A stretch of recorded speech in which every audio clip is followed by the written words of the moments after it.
Welcome to the reading of the third chapter of the book, The Power of Awareness by Neville Goddard. My name is Nse, and I'll be reading this along with you. So go ahead, grab yourself a cup of tea, cup of water, coffee, get comfortable, and let's dive right in. Chapter 3: The Power of Assumption. Man's chief delusion is his conviction that there are causes other than his own state of consciousness. All that befalls a man, all that is done by him, all that comes from him, happens as a result of his state of consciousness. A man's consciousness is all that he thinks and desires and loves, all that he believes is true and consents to. That is why a change of consciousness is necessary before you can change your outer world. Rain falls as a result of a change in temperature in the higher regions of the atmosphere. So, in like manner, a change of consciousness happens as a result of a change in your state of consciousness. Be ye transformed by the renewing of your mind.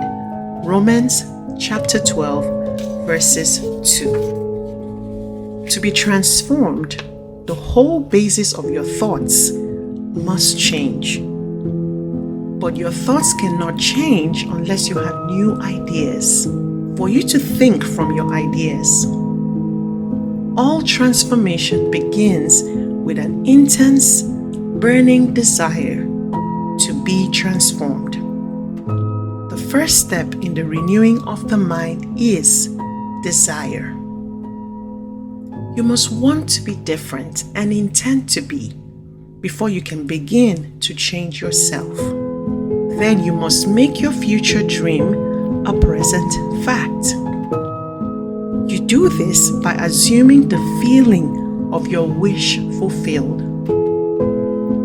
By desiring to be other than what you are, you can create an ideal of the person you want to be and assume that you are already that person. If this assumption is persisted in until it becomes your dominant feeling, the attainment of your ideal is inevitable. The ideal you hope to achieve is always ready for an incarnation, but unless you yourself offer it human parentage, it is incapable of birth.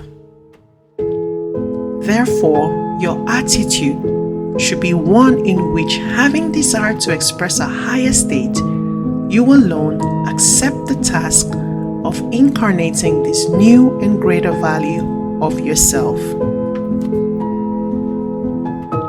In giving birth to your ideal, you must bear in mind that the methods of mental and spiritual knowledge are entirely different. This is a point that is truly understood by probably not more than one person in a million. You know a thing mentally by looking at it from the outside, by comparing it with other things, by analyzing it and defining it by thinking of it. Whereas you can know a thing spiritually only by becoming it, only by thinking from it. You must be the thing itself and not merely talk about it or look at it. You must be like the moth in search of his idol, the flame, who, spurred with true desire, plunging at once into the sacred fire, folded his wings within till he became one color and one substance with the flame. He only knew the flame who in it burned, and only he could tell who ne'er to tell returned. From Bird Parliament in Farid Odin Atta, translated by Edward Fitzgerald. Just as the moth, in his desire to know the flame, was willing to destroy himself, so must you, in becoming a new person, be willing to die to your present self. You must be conscious of being healthy if you are to know what health is. You must be conscious of being secure if you want to know what security is. Therefore, to reincarnate a new and greater value of yourself, you must assume that you already are what you want to be, and then live by faith in this assumption, which is not yet incarnate in the body of your life, in confidence that this new value or state of consciousness will become incarnated through your absolute fidelity to the assumption that you are that which you desire to be. This is what wholeness means, what integrity means. They mean submission of the whole self to the feeling of the wish fulfilled in certainty that the new state of consciousness is the renewing of mind which transforms. There is an order in nature corresponding in this willing submission of the self to the ideal beyond the self. Therefore, it is the height of folly to expect the incarnation of a new and greater concept of self to come about by natural evolutionary process. That which requires a state of consciousness to produce its effects obviously cannot be effected without such a state of consciousness. And in your ability to assume the feeling of a greater life, to assume a new concept of yourself, you possess what the rest of nature does not possess: imagination, the instrument by which you create your world.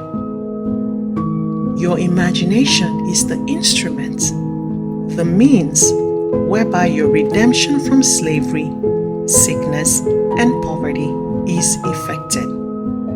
If you refuse to assume the responsibility of the incarnation of a new and higher concept of yourself, then you reject the means, the only means whereby your redemption, that is, the attainment of your ideal, can be effected. Imagination is the only redemptive power in the universe. However, your nature is such that it is optional to you whether you remain in your present concept of yourself, a hungry being longing for freedom, health, and security, or you choose to become the instrument of your own redemption, imagining yourself as that which you want to be, and thereby satisfying your hunger and redeeming yourself.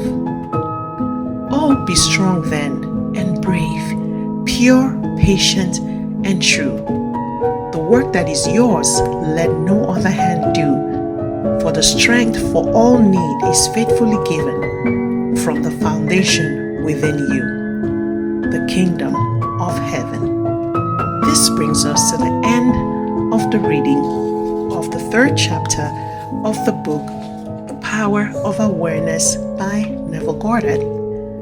As usual, I always want to know what resonated with you, what stuck out to you, what aha moments did you have as you listened to the reading of this chapter. Let me know in the comments below. And also let us know where you're watching, listening, and chiming in from anywhere around the world.